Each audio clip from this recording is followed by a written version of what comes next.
Hello everyone, कैसे हो आप सब। मेरा नाम है जुनैद और आज की क्लास में हम डिस्कस करने वाले हैं फिजिक्स के most important topics for mid term examination. और साथ ही साथ आपको नोट्स भी प्रोवाइड किए गए हैं। नोट्स का लिंक आपको डिस्क्रिप्शन बॉक्स में अवेलेबल है, वहां से जाके आप नोट्स डाउनलोड कर लेंगे। लेकिन नोट डाउनलोड करने से पहले हम चैप्टर वाइज इंपॉर्टेंट टॉपिक्स को देख लेते हैं, ठीक है। उसके बाद आप तसल्ली से जाके नोट्स को डाउनलोड कर लेंगे और साथ में जो मैं यहाँ पे इंपॉर्टेंट टॉपिक्स बनाऊंगा उसको मैंने पीडीएफ के फॉर्म में बना दिया है, तो वो वाली पीडीएफ भी आप जाके डाउनलोड कर लेंगे, ठीक है। तो ज्यादा देर टाइम वेस्ट ना करते से सीधा हम क्लास को चालू करते हैं या इंपॉर्टेंट टॉपिक्स के बारे में डिस्कशन चालू करते हैं, ठीक है। तो हमारा पहला चैप्टर रहने वाला है इलेक्ट्रिक चार्जेस एंड फील्ड। तो इसके अंदर सबसे पहले हमारा जो इंपॉर्टेंट टॉपिक रहेगा वो रहेगा quantization of charge. Quantization of charge Q equal to N E पे आपका एक एमसीक्यू क्वेश्चन यहाँ पे बनाया जा सकता है, ठीक है। दूसरा टॉपिक जो हमारा रहेगा वो रहेगा कूलम्स लॉ। कूलम्स लॉ काफी इंपॉर्टेंट है। कूलम्स लॉ की सबसे पहले आपको डेफिनेशन आनी चाहिए, what is Coulomb's law. Coulomb's law की डेफिनेशन के बाद आपको उसका वेक्टर फॉर्म बहुत अच्छे तरीके से पता होना चाहिए। वेक्टर फॉर्म में डेरिवेशन किस तरह से करते हैं आपको पता होना चाहिए, और साथ में आपका एक न्यूमेरिकल आपको यहाँ पे सॉल्व करना ही पड़ेगा, ठीक है। तीसरा हमारा बहुत ही ज्यादा इंपॉर्टेंट डेरिवेशन होता है डाइपोल, इलेक्ट्रिक डाइपोल का दो फॉर्म होती है, एक्सियल में और इक्वेटोरियल में, ठीक है। तो दोनों आपको आपके टिप्स होने चाहिए, दोनों डेरिवेशन आपके टिप्स होने चाहिए। भले ही आप यहाँ पे इन दोनों डेरिवेशन की न्यूमेरिकल प्रैक्टिस ना करें, लेकिन आपको दोनों डेरिवेशन को भाई प्योरली बढ़िया तरीके से लिख के आनी है। और मैंने बहुत बढ़िया तरीके से नोट्स के अंदर इन दोनों की डेरिवेशन काफी बढ़िया तरह से लिखी है, लिखते मैंने सबकी दी है, एक बार देख लेना, ठीक है। और हमारा फोर्थ टॉपिक रहेगा टॉर्क वाला, ठीक है। तो टॉर्क वाली डेरिवेशन भी आएगी आपकी जब दो कंडीशन होती है, स्टेबल इक्विलिब्रियम वाली और अनस्टेबल इक्विलिब्रियम, ठीक है। स्टेबल इक्विलिब्रियम कब रहता है, तो थीटा आपका 0 डिग्री हो, और अनस्टेबल इक्विलिब्रियम कब होता है, जब आपका थीटा 180 डिग्री हो, ठीक है। तो टॉर्क वाला भी बहुत काफी इंपॉर्टेंट टॉपिक होता है, ठीक है। तो इसका भी आपको बढ़िया से मैंने प्रेजेंटेशन किस तरह से लिखना है उसको मैंने बहुत बढ़िया तरीके से नोट्स के अंदर लिख दिया है, ठीक है, आप जाके देख सकते हैं, ठीक। और फिफ्थ हमारा मोस्ट इंपॉर्टेंट टॉपिक रहेगा, क्योंकि सबसे आपको पता ही वाली क्या है, गॉस लॉ। गॉस लॉ से अगर सवाल नहीं आया इलेक्ट्रिक चार्जेस फील्ड से तो फिर क्यों बनाया पेपर, ठीक है। तो इलेक्ट्रिक चार्जेस फील्ड में से गॉस लॉ काफी इंपॉर्टेंट टॉपिक है। गॉस लॉ की आपको डेफिनेशन आनी चाहिए, उसका फॉर्मूला आना चाहिए, और उसकी 4 एप्लीकेशन होती है हमारी। कौन कौन सी, एक इन्फिनाइट लाइन ऑफ चार्ज, दूसरी आपका plane sheet of a charge, तीसरा आपका आउटर आउटर सरफेस पे आप चार्ज कैसे निकाल, इलेक्ट्रिक फील्ड कैसे निकालते हो, ठीक है। तो आपको चारों डेरिवेशन आनी चाहिए और न्यूमेरिकल आपको आना चाहिए।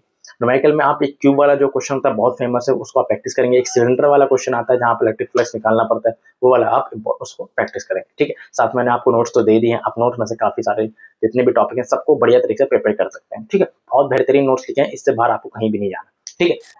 तो हमारा chapter 2 electrostatic potential and capacitance में सबसे पहला जो इंपॉर्टेंट टॉपिक है वो है इक्को पोटेंशियल सरफेस। तो इक्को पोटेंशियल सरफेस पे आपको प्रॉपर्टीज वाले क्वेश्चन काफी सारे आ सकते हैं। दूसरा हमारा टॉपिक रहने वाला है electric potential due two point charges and dipole and any point axial equatorial, ठीक है। तो यहाँ से आपकी एक डेरिवेशन आ सकती है। तीसरा आपका रहने वाला है potential energy of a dipole in external field. तो इसमें आपको डेरिवेशन प्रैक्टिस करनी है, साथ में आपको एक न्यूमेरिकल प्रैक्टिस करनी पड़ेगी, ठीक है। मैं न्यूमेरिकल अगर बोल रहा हूँ तो सबसे पहले आपकी प्रायोरिटी ये होनी चाहिए न्यूमेरिकल करने की कि आपको एनसीईआरटी के सॉल्व एग्जांपल सबसे पहले करना है, ठीक है।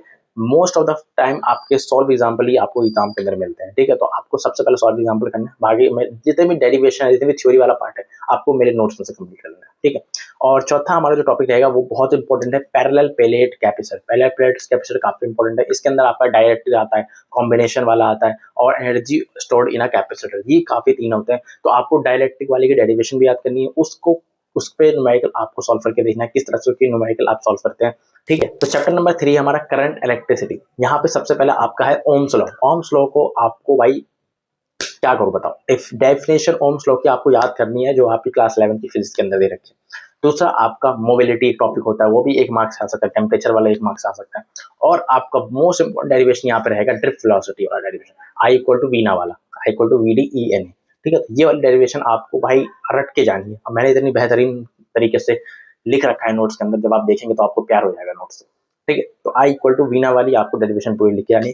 किरचॉफ लॉ के अंदर आपको एक न्यूमेरिकल प्रैक्टिस करनी है। किरचॉफ लॉ पे 2 रूल है आपके, केसीएल और केवीएल, ठीक है। तो दोनों की स्टेटमेंट भी आ सकती है, और साथ में आपको इस पे न्यूमेरिकल प्रैक्टिस करके जानी है, क्योंकि यहाँ से जब क्वेश्चन आएगा तो सिर्फ न्यूमेरिकल ही आएगा, और आपको स्टेटमेंट भी आ सकती है, कभी कभार आती है, लेकिन न्यूमेरिकल फिक्स है, न्यूमेरिकल आएगा ही आएगा। और चौथा आपका एक इंस्ट्रूमेंट आ सकता है यहाँ पे, जो सबसे पहला हमारा है व्हीटस्टोन ब्रिज। आपके सिलेबस में पहले मीटर ब्रिज भी होता था और पोटेंशियोमीटर भी होता था, बट सिलेबस में नहीं है, सिलेबस में सिर्फ व्हीटस्टोन ब्रिज है। तो व्हीटस्टोन ब्रिज में आपको उसकी पूरी डेरिवेशन किस तरह से आपको अटेंड करनी है मैंने नोट्स बेहतरीन तरीके से लिख दिया है, ठीक है। आप नोट्स एकदम बढ़िया से उधर डिट्टो डिट्टो प्रैक्टिस कर लेंगे। तो व्हीटस्टोन ब्रिज पे आपको पूरा उसका स्टेटमेंट, डेरिवेशन कौन सा किस प्रिंसिपल पे काम करता है, सबको आपको एकदम बढ़िया तरीके से याद करना है और उस पर न्यूमेरिकल प्रैक्टिस आपको करनी है। सबसे पहले मेरी प्रायोरिटी यही रहेगी कि मैं एनसीईआरटी की एग्जाम्पल सॉल्व करूंगा, ठीक है। तो मेरी प्रायोरिटी है तो आपकी भी प्रायोरिटी रहनी चाहिए, ओके। और चौथा हमारा कॉम्बिनेशन ऑफ सेल्स। तो कॉम्बिनेशन ऑफ सेल्स पे भी मैंने पूरी 2 डेरिवेशन होती है कॉम्बिनेशन ऑफ सेल पे, सीरीज वाली, एक पैरेलल वाली। दोनों आपको डेरिवेशन पूरी ड्राइव करनी आनी चाहिए, साथ में आपको उस पर न्यूमेरिकल प्रैक्टिस करनी पड़ेगी, ठीक है। तो ये हमारा करंट इलेक्ट्रिसिटी का इंपॉर्टेंट टॉपिक्स रहेंगे, ठीक है। अब हम मूविंग चार्जेस एंड मैग्नेटिज्म के बारे में बात करते हैं। तो moving charges and magnetism and matter पूरा एक मैग्नेटिज्म का पार्ट है, ठीक है। तो मैं यहाँ पे अगर मूविंग चार्ज एंड मैग्नेटिज्म की बात करूँ तो सबसे पहले इंपॉर्टेंट टॉपिक यहाँ पे रहेगा डेरिवेशन में जो है बायोट सवार्ट लॉ। लिख के ले लो, आपके एग्जाम के अंदर बायोट सवार्ट लॉ का डेरिवेशन कंफर्म ही आएगा, ठीक है।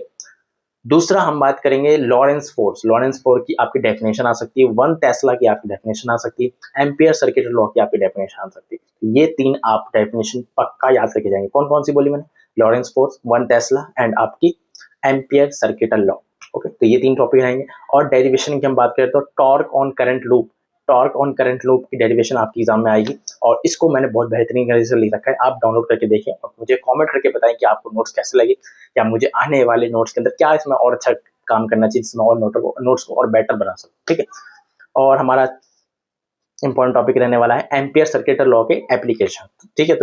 तो इसके अंदर 2 है, स्टेट करंट कैरी कंडक्टर है और सॉलिनॉइड वाला है, ठीक है। सॉलिनॉइड वाला हटाओ, स्टेट करंट कैरी कंडक्टर की आपकी डेरिवेशन होती है, आप उसको अच्छी तरह से करके जाएंगे, ठीक है। और सबसे इंपॉर्टेंट जो बच्चे मोस्ट ऑफ द टाइम छोड़ देते हैं, लेकिन सबसे इंपॉर्टेंट होता है force between 2 parallel current carrying conductor and definition of 1 ampere, ठीक है। तो force between 2 parallel current carrying conductor वाली डेरिवेशन आपकी एग्जाम में आ सकती है, फोर्स वाली, ठीक है। तो उसके लिए मैंने भाई बढ़िया, आप मुझे नोट्स में से देखना, मस्त तरीके से पेपर करके जाओ। हाँ, और हमारा सबसे लास्ट इंपॉर्टेंट टॉपिक इस रहेगा conversion of galvanometer to ammeter and voltmeter. आपको पूरी तरीके से आपको इसका पूरा डायग्राम बनाना चाहिए गैल्वेनोमीटर का, पूरी वर्किंग प्रिंसिपल लिखेंगे, कंस्ट्रक्शन लिखेंगे, साथ में साथ आप उसकी कंडीशन भी लिखेंगे। जब कन्वर्जन करते हैं वोल्टमीटर से एमीटर में तो उसकी कंडीशन होती है, उस कंडीशन को आप मेंशन करेंगे। और साथ ही सिर्फ आपको एनसीईआरटी के एग्जांपल सॉल्व करके जाने, आपका ये टॉपिक बहुत बढ़िया तरीके से तैयार हो जाएगा, ठीक है। तो इसी के साथ हम अगले चैप्टर बढ़ने जा रहे हैं। हमारा अगला चैप्टर है मैग्नेटिज्म एंड मैटर, ठीक। तो मैग्नेटिज्म मैटर बहुत छोटा टॉपिक है।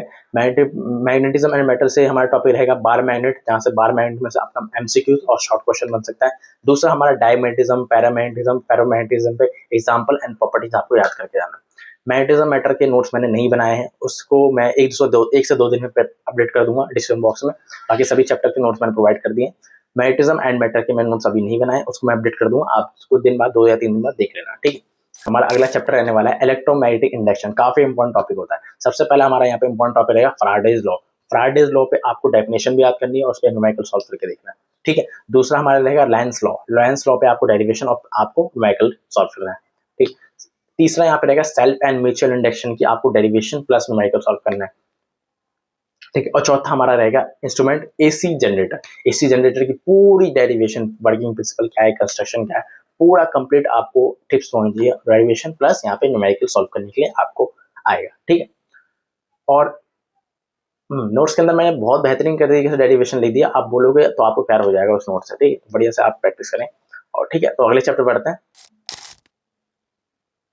हमारा अगला चैप्टर है ऑल्टरनेटिंग करंट। काफी फेवरेट चैप्टर है मेरा, जब मैं क्लास 12 के अंदर था तो मेरा अगर फेवरेट चैप्टर की बात करूँ तो alternating current is my best favourite chapter, ठीक है। तो इसके अंदर आपका रहेगा एसी सर्किट्स के अंदर प्योर सी, प्योर एल और एलसीआर पे न्यूमेरिकल, ठीक है। तो मैंने ये बता दिया pure C, pure L and आपका एलसीआर पे आपका पूरा न्यूमेरिकल रहेगा। रेजोनेंस वाला एक होता है, रेजोनेंस की कंडीशन पूछी जाती है एग्जाम में और डेरिवेशन पूरी आपको बढ़िया तरीके से आनी चाहिए, ठीक। तीसरा रहेगा इसमें ट्रांसफॉर्मर। ट्रांसफॉर्मर भाई आपको पूरा समझे, ट्रांसफॉर्मेशन की डेफिनेशन, कौन से प्रिंसिपल काम करता है, ठीक है। साथ में कितने टाइप के होते हैं, सेल्फ, एक स्टेप अप ट्रांसफॉर्मर होता है, एक दूसरा होता है स्टेप डाउन ट्रांसफॉर्मर। तो दोनों को आपको कंडीशन पता होनी चाहिए कि दोनों की कंडीशन क्या है। और एनर्जी लॉस इन ट्रांसफॉर्मेशन आपको पूरी तरीके से आनी चाहिए। उसमें चार तरीके की एनर्जी लॉस होते हैं ट्रांसफॉर्मर के अंदर, ठीक है। तो आपको ये चारों चीजें आपको अच्छी तरीके से आनी चाहिए। साथ में आप इस पे एक न्यूमेरिकल करेंगे किस पे ऊपर, step up transformer and step down transformer का एक आपका न्यूमेरिकल यहाँ से आ सकता है, ठीक है। तो इसी के साथ आप ऑल्टरनेटिंग करंट को बहुत बढ़िया तरीके से करेंगे। मैं कह रहा हूँ ना, आप मेरे नोट्स पढ़ लो बस, आपको बहुत बढ़िया थ्योरी पार्ट, डेरिवेशन वाला पार्ट पूरी बढ़िया तरीके से तैयार हो जाएगा, ठीक है। और साथ में न्यूमेरिकल प्रैक्टिस के लिए आप अभी अगर आपने कुछ नहीं किया तो आप एग्जाम्पल सॉल्यूशन जरूर करें, ठीक है, उसके बाद हम डिस्कस कर लेंगे, आगे देखेंगे। अभी 4 से 6 महीने ना हम बहुत बातें करेंगे इस बारे में, ठीक है। अगला टॉपिक रहने वाला है इलेक्ट्रोमैग्नेटिक वेव्स। इलेक्ट्रोमैग्नेटिक वेव सबसे आसान चैप्टर वाली बात तो, लेकिन बहुत ज़्यादा कॉम्प्लेक्स लोग समझने लग जाते हैं इसको, ठीक है। मेरे टाइम पे मुझे चैप्टर थोड़ा टफ लगता था, ठीक है, पर बाद में पता चला ये इतना टफ नहीं है। जब मैं जेईई की तैयारी करने लगा तो मुझे लगा भाई नहीं, ये चैप्टर बिल्कुल भी टफ नहीं है, ठीक है। इसके अंदर आपको डिस्प्लेसमेंट करंट, मैक्सवेल की 4 इक्वेशन जो होती है, और प्रॉपर्टीज ऑफ इलेक्ट्रोमैग्नेटिक वेव्स, इन तीनों में अगर मैं सबसे बात करूँ तो मैक्सवेल की 4 इक्वेशन आपको आनी चाहिए। तो तीसरा आपको properties of electromagnetic waves, infrared waves, ठीक है। सब कुछ यहाँ पे आपको पूरी प्रॉपर्टीज बढ़िया तरीके से आनी चाहिए सबकी, ठीक है। साथ में एग्जांपल्स भी आपको आनी चाहिए। तो इसका नोट्स मैंने डिस्क्रिप्शन बॉक्स में दे दिया है। अब ये भी मैंने लेटेस्ट इस चैप्टर के नोट्स तैयार किए हैं, ठीक है। तो आप जाके देखेंगे कैसे आपको लगता है, कैसे आपको पसंद आता है, ठीक है। आप मुझे कमेंट करके बताओ। हमारा जो कुछ स्कूल में अब रे ऑप्टिक्स भी आ रहा है, नहीं आ रहा मुझे नहीं पता, लेकिन मैं अगर सीबीएसई के सिलेबस की बात करूँ या एडुडेल की दिल्ली के हिसाब से बात करूँ तो रे ऑप्टिक्स भी आपका मिड टर्म एग्जामिनेशन का पार्ट है, ठीक है। तो रे ऑप्टिक्स के अंदर बहुत सारे हैं, यहाँ पे आपको थ्योरी पूछी जाएगी और डेरिवेशन भी पूछी जाएगी। सबसे पहले यहाँ पे इंपॉर्टेंट जो रहने वाला है वो रहेगा मिरर फॉर्मूला, ठीक है। दूसरा आपका स्नेल्स लॉ, और आपका TI-RAD, टोटल इंटरनल रिफ्लेक्शन पे आपको पूरी तरीके से डेरिवेशन और यहाँ पे थ्योरी पूछी जा सकती है, ठीक है। Real depth and apparatus depth की डेरिवेशन पर न्यूमेरिकल पूछी जा सकती है। लेंस मेकर फॉर्मूला कंफर्म है, लेंस मेकर फॉर्मूला पे आपको डेरिवेशन पर न्यूमेरिकल पूछा जाएगा, ठीक है। और ऑप्टिकल इंस्ट्रूमेंट आपका माइक्रोस्कोप, कंपाउंड माइक्रोस्कोप और टेलीस्कोप। बच्चे क्या करते हैं कि माइक्रोस्कोप पढ़ लेते हैं, कंपाउंड माइक्रोस्कोप भूल जाते हैं, ठीक है, टेलीस्कोप भी भूल जाते हैं, ऐसा मत करना। Lens formula, lens maker formula, सारी चीजें आपको पूरी तरीके से डेरिवेशन बढ़िया तरीके से आनी चाहिए। मैंने बहुत बेहतरीन तरीके से आप नोट्स के अंदर लिखा हुआ है, आप देख सकते हो, ठीक है। अगला चैप्टर जो हमारा लास्ट चैप्टर रहने वाला है वो है वेव ऑप्टिक्स। तो वेव ऑप्टिक्स में सबसे पहले वही हमारा हाइजेंस प्रिंसिपल आता है, उसको आपको डेफिनेशन याद होनी चाहिए। दूसरा आपका वेव फ्रंट की डेफिनेशन याद होनी चाहिए, और आपको difference between interference and diffraction पता होना चाहिए। डेरिवेशन अगर मैं यहाँ पे बोलूँ तो 2 डेरिवेशन आपको बहुत जरूरी है, जिसको आपको करनी चाहिए। Law of reflection and law of refraction की आपकी डेरिवेशन यहाँ पे कंफर्म पूछी जाएगी, तो आपको याद करके आना है, याद करना है, और उसको बहुत बढ़िया तरीके से एग्जाम में पैटर्न में आपको लिख के आना है। चौथा रहने वाला है condition of destructive and instructive interference, ठीक है। तो कंडीशन पूछी जाती है डिस्ट्रक्टिव एंड कंस्ट्रक्टिव इंटरफेरेंस की। पहले यहाँ पे आपका young W slit YDSC experiment आता था, अब वो सिलेबस में नहीं है, बस वो थ्योरी पार्ट है पढ़ने के लिए। डेरिवेशन पहले उसकी बहुत ज्यादा इंपॉर्टेंट होती थी, बट अब सिलेबस में हमारा पार्ट में नहीं है डेरिवेशन, तो हमें सब प्रिपेयर नहीं करना। इसी के साथ ये चैप्टर काफी आसान हो जाता है, ठीक है। तो इसी के साथ मैंने आपको क्या बताया, सारे चैप्टर वाइज मैंने इंपॉर्टेंट टॉपिक्स बताए, और साथ में मैंने आपको नोट्स प्रोवाइड कर दिए हैं। नोट्स का लिंक आपको डिस्क्रिप्शन बॉक्स में गिवन है, वहां से आप डाउनलोड कर लेना। साथ में इसकी PDF भी आप डाउनलोड कर लो, काफी बढ़िया रहेगा, ठीक। बाकी आप नोट्स पढ़ेंगे, नोट्स पढ़ने के बाद मुझे आप कमेंट करके बताएंगे कि आपको नोट्स कैसे लगे, या मुझे नोट्स के अंदर कुछ इंप्रूवमेंट करना चाहिए तो आप मुझे वो भी कमेंट करके बताएंगे, या आपको आने वाली वीडियोस के अंदर मुझे किस चीज़ पे हेल्प करनी है आपकी, आप मुझे वो भी कमेंट करके बताएंगे। मैं यहाँ पे आपके लिए तैयार हूँ, पूरी तरीके से डेडिकेटेड हूँ आपके लिए काम करने के लिए, ठीक है। क्योंकि आपका सपोर्ट मुझे चाहिए, और आपको जितनी ज़्यादा मैं सपोर्ट कर सकूँ उतना मेरे लिए बेटर है, और आप जितना सपोर्ट मुझे कर सके उतना मेरे लिए बेटर है, ठीक है। तो मैं आपसे एक लास्ट रिक्वेस्ट और करूंगा, प्लीज़ चैनल को लाइक कर दें, शेयर कर दें, सब्सक्राइब कर दें, और ज़्यादा से ज़्यादा इस वीडियो को शेयर कर दें और इन नोट्स को शेयर कर दें, ताकि काफ़ी सारे स्टूडेंट तक हमारा ये नोट्स और हमारे सारे इंपॉर्टेंट टॉपिक्स बच्चों तक पहुंच सके, और हम काफ़ी सारे स्टूडेंट्स की हेल्प कर सकें, ठीक। तो इसी के साथ मैं आपसे इस वीडियो से अलविदा लेता हूँ। Bye bye.